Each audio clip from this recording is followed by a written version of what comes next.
britanniques, ces touristes du rêve. Et est-ce que le coupable risque quelque chose ?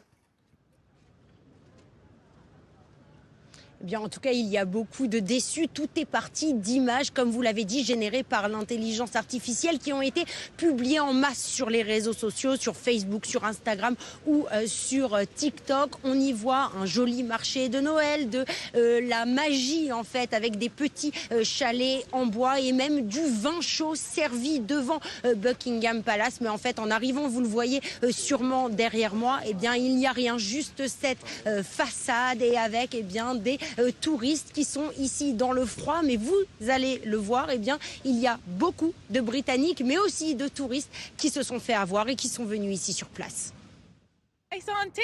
J'avais vu sur TikTok qu'un marché de Noël devait ouvrir ici, apparemment pour la première fois.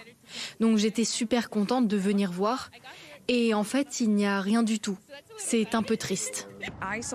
Sur les images, on voyait des petits chalets, de la bonne nourriture, du fromage, du vin, du chocolat chaud.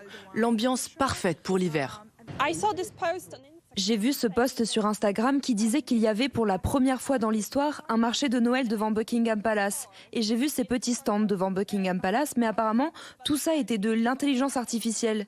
Donc nous y sommes allés en pensant que c'était réel, mais oui, nous n'avons rien vu de tel.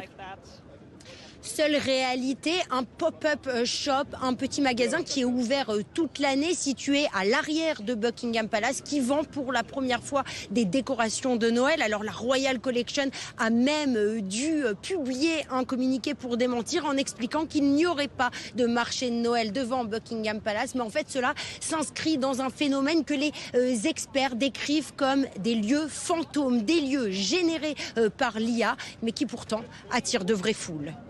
Merci.